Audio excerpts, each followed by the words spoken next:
और कवर भी करना चाहिए और इसको उठाना भी चाहिए। सिरसा के नारायण खेड़ा गांव में पिछले 13 दिन से 13 किसान भूख हड़ताल पर बैठे हैं। मैं खुद वहां जाकर के आया था। इनमें से कई किसान 60 से 70 वर्ष की उम्र के हैं।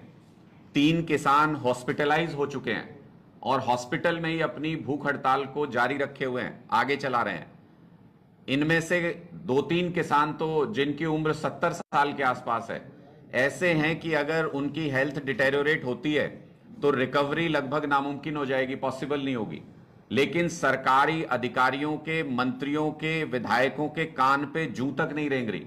पिछले 103 दिन से धरना चल रहा है वहां पर किसानों का। 13 दिन से भूख हड़ताल चल रही है। 4 लोग पानी की टंकी के ऊपर चढ़े हुए हैं, 4 किसान। और आप अंदाजा नहीं लगा सकते कि किस डिफिकल्टी से वो वहां जिंदगी जी रहे हैं। सब कुछ उनको, अपनी दैनिक क्रिया सब कुछ ऊपर ही करना होता है। खाते पीते रहते ऊपर ही हैं। 1.5 फुट की जगह पानी की टंकी के आसपास, उस 1.5 फुट की जगह में पिछले 12-13 दिन से वो लोग अपना जीवन यापन कर रहे हैं, वहां पर जी रहे हैं। और सरकार सुनने को तैयार नहीं है। वहां पर लगातार किसानों की संख्या बढ़ती जा रही है। आसपास की पंचायतें इसमें शामिल हो गई हैं। 16 तारीख का अल्टीमेटम दे रखा है किसानों ने कि हाईवे जाम कर देंगे। अगर सरकार वापस से वही स्थिति पैदा करना चाहती है प्रदेश के अंदर जो हमने 1 साल तक के किसान आंदोलन में देखा, तो अलग बात है। लेकिन अगर सरकार जरा भी गंभीर है, और मूल प्रश्न यह है कि वो किसान मांग क्या रहे हैं।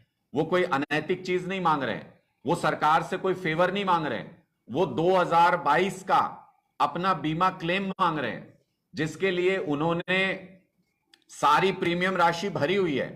करीब करीब 250 करोड़ से भी ज्यादा का प्रीमियम इन किसानों से इस बीमा कंपनी के पास गया हुआ है। और पूरे सिरसा डिस्ट्रिक्ट का अगर देखें, सरकार की तरफ से क्लियर किया हुआ, सरकारी अधिकारियों की तरफ से गांव वाइज सर्वे करके क्लियर किया हुआ 641 करोड़ रुपए का क्लेम इन किसानों का फसल के नुकसान का पेंडिंग है। लेकिन कंपनी कुछ ना कुछ क्वेरी लगा करके, कुछ ना कुछ अड़चन डाल करके, आप सोचिए सरकार से भी ऊपर की चीज हो गई प्राइवेट बीमा कंपनी।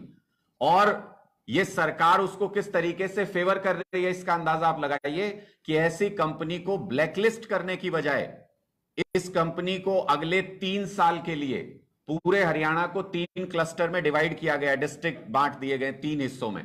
उन 3 में से 2 क्लस्टर इस कंपनी को दे दिए गए अगले 3 साल के लिए। किसानों को फिर से इस कंपनी के चंगुल में फेंक दिया गया। और वो देने से पहले, अगला टेंडर देने से पहले सरकार ने यह भी सुनिश्चित नहीं किया कि जो इन किसानों का क्लेम बनता है 641 करोड़ रुपए का, वो क्लेम कम से कम इन किसानों को दिलवा सकें। बार बार प्रशासन आनाकानी कर रहा है, बार बार प्रशासन आगे की तारीखें दे रहा है। वहां पूरे सिरसा में यह प्रचलित है कि जो स्थानीय अधिकारी हैं उनकी इस बीमा कंपनी के अधिकारियों के साथ उठ बैठ है, पार्टियां होती हैं इनकी रेगुलर।